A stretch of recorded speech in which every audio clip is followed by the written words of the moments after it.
Dan kita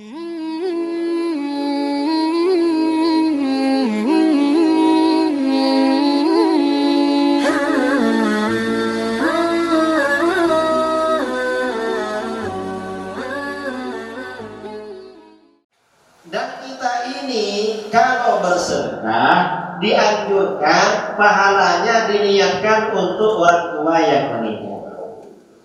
Karena dalam hadis riwayat Imam At-Tabarani, Rasulullah SAW bersabda, "Idza tasaddaqa ahadukum bi shadaqatin tatawwu'an falyaj'alha 'an abawayhi."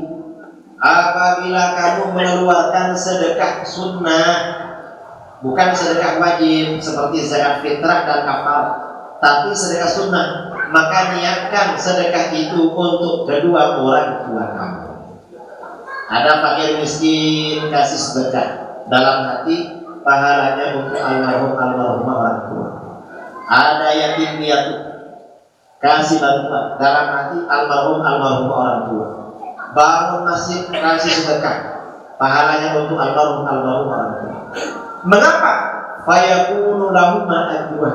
Pahala sedekah itu langsung mengalir pada kedua orang tua.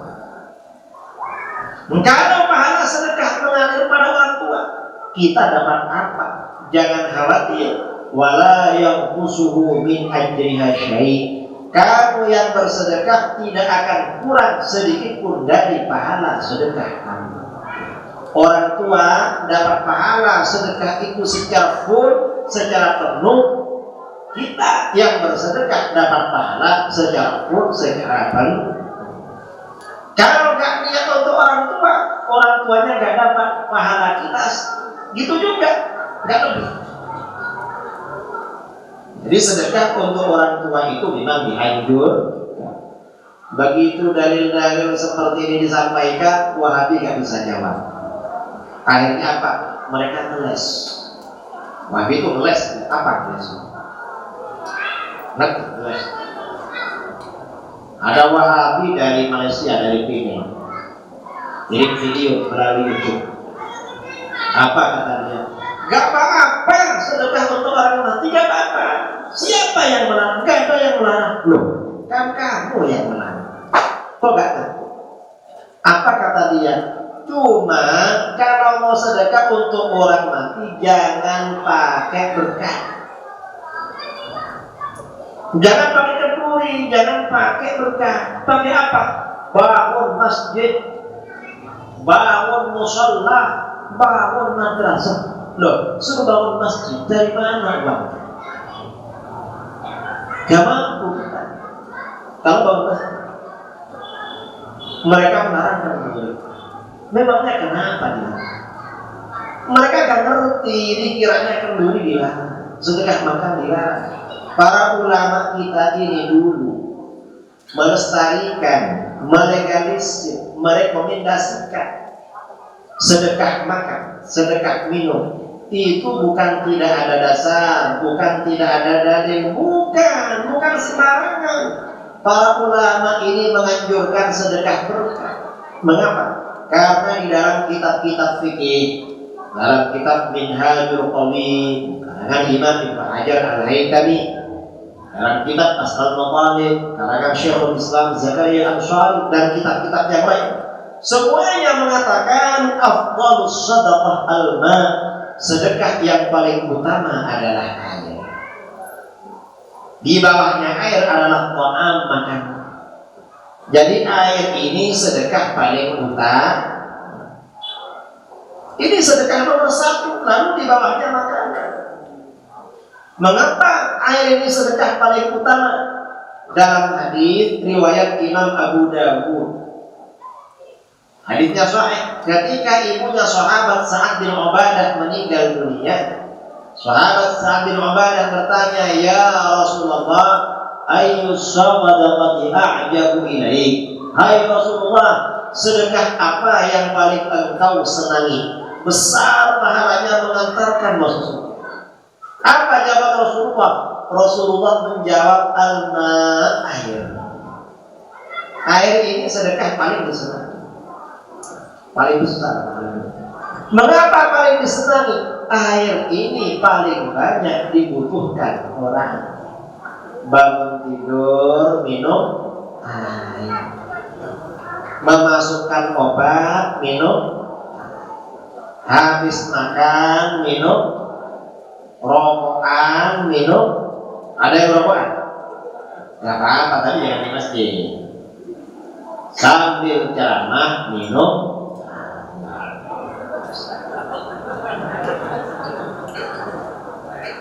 Ini sedekah paling afdal walaupun air mineral. Apalagi kalau airnya ada warnanya, tambah afdal. Ini sudah besar ini pahalanya, walaupun mending begini. Pikirannya agak besar walaupun mending. Jadi sedekah air paling afdal. Jangan dikira sedekah air ini tidak penting. Kadang-kadang gara-gara sedekah air dosa besar diampuni oleh Allah. Padahal sedekahnya air. Dalam hadis riwayat Bukhari Muslim. Hadis ini kalau Bukhari Muslim pasti sahih. Dalam hadis riwayat Bukhari Muslim dari Abu Hurairah radhiyallahu anhu, Rasulullah sallallahu alaihi wasallam bersabda, "Bainama kalbun yutifu bi raqiyatin qad kada yaqtuluhu al-'atash." Ketika seekor anjing mengelilingi sumur, anjing itu benar-benar hampir mati kehausan. Ada anjing kehausan hampir mati, mau meloncat dalam sumur gak bisa, akhirnya mengelilingi sumur, berharap ada orang lewat mengasihinya. Idra'athu baghiyun min baghaya Bani Israil. Tiba-tiba seorang pelacur Bani Israil melihat. Ini peristiwa sebelum Islam. Ada pelacur pulang kerja. Pelacur itu biasanya kerjanya malam hari. Kalau siang pulang. Di Timur Tengah itu besar. Jarang ada tanaman, jarang ada air. Pulang kerja, ketika dekat dengan sumur, dia melihat seekor anjing mengelilingi sumur, hampir mati karena kehausan. Pelacur ini merasa kasihan, merasa iba. Fanaza'at muqah. Lalu pelacur ini melepas sepatunya. Dulu itu pelacur pakai sepatu. Sekarang ini pakai apa nggak tahu. Lalu pelacur ini turun ke dalam sumur. Dulu sumur gak pakai timba, gak pakai tali, tapi pakai tangan. Karena peradaban belum sampai pada timba dan tali. Kalau sekarang sudah gak ada timba dan tali. Pakai apa sekarang? Pakai sanyu. Pakai apa? Dia turun ke dalam sumur, ambil air pakai sepatunya. Fasatot mubihat. Lalu naik ke atas, dia kasih minum anjing itu dengan sepatu. Setelah kasih minum anjing itu segar, pulang dia. Lalu dia meninggal dunia. Apa yang terjadi gara-gara ngasih minum anjing? Faghufira laha bihi. Allah ampuni dosanya sebagai pelacur. Padahal yang dikasih minum adalah air. Pernah kasih minum anjing? Nggak pernah. Kalau ada anjing mendekat, kira-kira diambilkan air apa cari batu? Cari apa? Padahal anjingnya haus. Ngasih minum anjing dosa besar diampuni. Apalagi kalau yang dikasih minum itu manusia. Walaqad karramna bani Adam. Sungguh benar-benar kami muliakan anak cucu Adam, makhluk mulia. Apalagi manusianya umat yang paling mulia. Apalagi Islamnya Ahlus Sunnah wal tambah mantap. Karenanya kata Imam Al-Qurtubi dalam tafsirnya Al-Jami' li Ahkamil Quran, yang banyak dosanya yang sering ngasih minum orang. Mengapa? Pelacur aja diampuni padahal kasih minum air. apalagi kasih minum orang mukmin. Karenanya berdasarkan hadis ini, kata para ulama dalam kitab-kitab syarah hadis, orang punya hewan ternak, punya ayam, punya kambing, punya sapi, punya kucing, dikasih makan, dikurangi dosanya oleh Allah. Karenanya kalau banyak dosanya, yang banyak ayamnya, yang banyak kucingnya. Itu ternak apalagi kalau yang diternak itu orang mengurangi dosa, ngasih makan istri, ngasih makan anak, dikurangi dosanya Allah. Karenanya kalau banyak dosanya, yang rajin bikin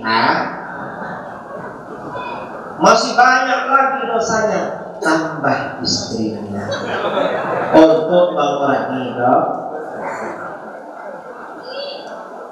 Ini menurut yang laki-laki, Pak Kiai, itu pasti hadis sahih. Entah bagi yang bersalah, itu kayak dhaif.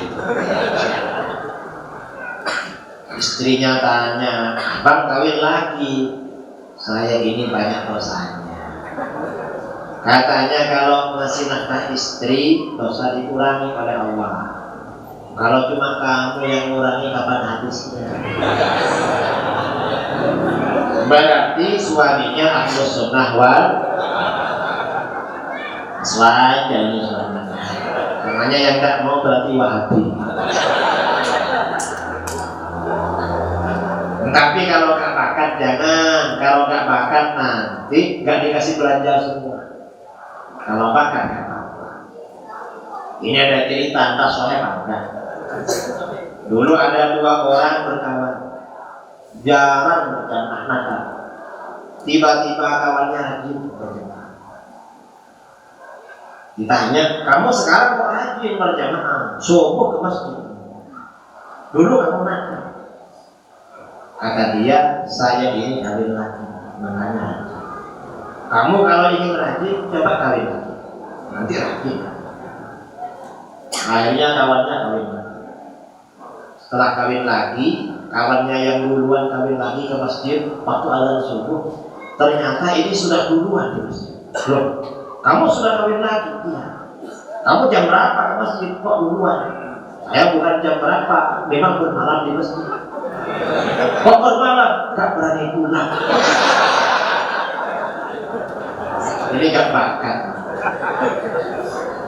Artinya apa? Sedekah minum itu pahalanya besar. Jangan diremehkan. Ini sedekah minum. Yang kedua, di bawah sedekah minum adalah sedekah makan. Itu juga pahalanya paling besar. Cuma di bawahnya aja. Mengapa? Karena di dalam hadis riwayat Bukhari Muslim dari Abdullah bin Amr radhiyallahu anhu, seorang laki-laki bertanya, "Ya Rasulullah, ayyul Islami khair?" "Hai Rasulullah, amalan apa dalam Islam yang paling baik, besar pahalanya mengantar masuk surga?" Apa jawaban Rasulullah? Rasulullah menjawab, "Tu'imut ta'am," kamu kasih makan orang. Jadi kasih makan orang itu termasuk amalan paling baik. Pahalanya besar. Seberapa pahala ngasih makan orang? Kata Sayyidina Ali bin Abi Thalib, karramallahu wajhah, diriwayatkan oleh Imam Ibnu Abi Dunya dalam kitabnya Al-Ikhwan, Sayyidina Ali berkata, "La'an ajma'a ikhwani ala sha'in aw sha'in ahabbu ilayya min an akhruja ila suqikum fa u'tiqana sanatan." Seandainya aku mengundang makan sahabat-sahabat pada satu sok atau 2 sok makanan. Satu sok itu nisabnya zakat fitrah. Kalau dikonversi dengan beras, itu beras 2 kilo 2 ton. Kalau 2 sok berarti 4 kilo setengah. Orang Indonesia ini standarnya 1 kilo cukup dimakan 10 orang. Kalau 1 sok 2 sok berarti undangan berkisar antara 20 sampai 50 orang. Kata Sayyidina Ali, seandainya aku mengundang makan orang antara 20 sampai 50, pahalanya lebih aku senangi daripada aku pergi ke pasar lalu membeli budak hamba sahaya lalu aku merdeka. Artinya apa? Ngasih makan orang 20 sampai 50 orang pahalanya lebih besar daripada memerdekakan budak. Sekarang itu budak sudah gak ada. Kalaupun ada harganya mahal. Berapa? Kira-kira seharga kijang Innova. Ternyata ngasih makan 30 orang, 50 orang lebih besar dari pahala sedekah kijang Innova. Besar pahalanya. Karenanya di kota-kota ya, entah di Medan, di Surabaya, di Jember, di Jakarta, kalau hari Jumat di masjid-masjid itu sebelum Jumatan disiapkan